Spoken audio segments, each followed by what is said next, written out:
Ang sa tingin ko nalugi ang taong bayan at ang mga PhilHealth members kasi kung maalala ninyo, September 21 or September 20, a day before the first rally nung 2025, inutos na ng Pangulong Bongbong Marcos na isoli na yung pera from the treasury to the PhilHealth.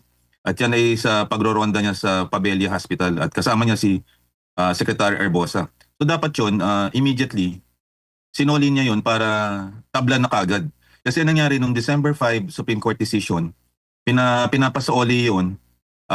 Pero ang ginawa dun sa 2026 budget, taxpayers money pa rin yun. So lugi ang taong bayan dyan. In fact, dapat pag-isipan kung magpa-file ng petition again para maklaro yung pagbabayad.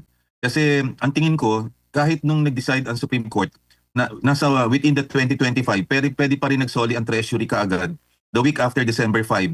At hindi pa naman tapos yung 2025 para na isoli niya sa PhilHealth yung 60 billion. Tapos panibagong usapan yung 2026 kasi sinasabi ni Secretary Recto diyan sa kanyang press conference, nadagdagan daw ang budget ng PhilHealth. Hindi, kasi ang talagang budget ng PhilHealth ay 51 billion plus 60 billion na utang nila plus sa bicameral nagdagdag sila ng 20, a total of 130 billion. So, excuse me pero napapaglalangan na naman tayo sa maling pronouncement ng Executive Secretary. Yan ang sagot ko lang doon sa tanong niyo kung nalulugi tayo. Ang sagot kong tuwiran, lugi tayo at dapat nating i-assert yun at maipalala sa mga tao. Kasi may mga grupo pa rin, katulad sa grupo namin, na magsasampa. Hindi pa tapos yung sinampa kong kaso February 25, 2025 na unconstitutional yung pagbibigay ng zero subsidy for 2025. Ang iba naman, si na Rep. Ungab at ang sambayan na dineclare yung 2025, which is declared or sinasabing the worst budget in history. Yun, hindi pa nadidesisyonan yun ng Korte Suprema. So, maaaring ang mga health advocates sa aming hanay, mag-file din. Katulad ng second case na final ngayon ng mga taga Iloilo. Ang isang gusto namin ring ipahayag sa Supreme Court kung unconstitutional yung MAIP program kasi nagkaroon ng isang parallel program that competes with the PhilHealth na dapat ang singular national payer for funding the healthcare system ay dapat PhilHealth lang. Pero since nandito tayo sa topic na ito, ang tuwirang sagot ko, lugi ang taong bayan at dapat i-assert natin ang ating karapatan dito sa pondo ng PhilHealth na ito.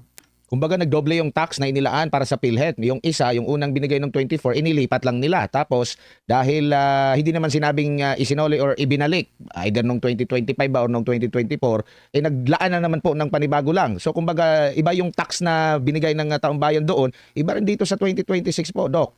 Tama yun, nanakawan tayo ng 60 billion. Kasi tayo hindi sinoli yung 60 billion eh. Ang ginawa nila, nilagay nila sa 2026 budget, GAA yun eh. Dapat, kung may kinuha ka na nilagay nila sa treasury na pupunta sa unprogram appropriation, kaya nga pinapasoli ni BBM yun noong September kasi alam niya mali eh. So dapat noon pa lang, tumaliman na kagad si Executive Secretary Recto at hindi na niya inintay yung December 5 decision ng Supreme Court. Diba? So kung maglalaan sila ng another budget, di papasalamat tayo pero dapat sinoli kagad yung budget the moment na sinabi ng Pangulo na isoli yun noong September 21. Opo. Sir, pero ano naman ang masasabi mo? Halimbawa naman lang na yung budget na yon na tinanggal sa PhilHealth, ginamit sa ibang proyekto, so nagastos pa rin para sa taong bayan, pero hindi nga lang sa health. Technical malversation yun, sabi ni Justice Carpio, kasi yung pera yan ng PhilHealth, earmark yan eh. Kaya ang ibig sabihin yan, in 2012, nung ilalakad namin yan during the time of President Aquino, yung universal healthcare, hindi matutupad yan. Yung universal healthcare na pinirmahan ni President Duterte in 2019, kung walang funding, ang nakuha naming funding nun sa pagtaas ng taxes for tobacco and alcohol.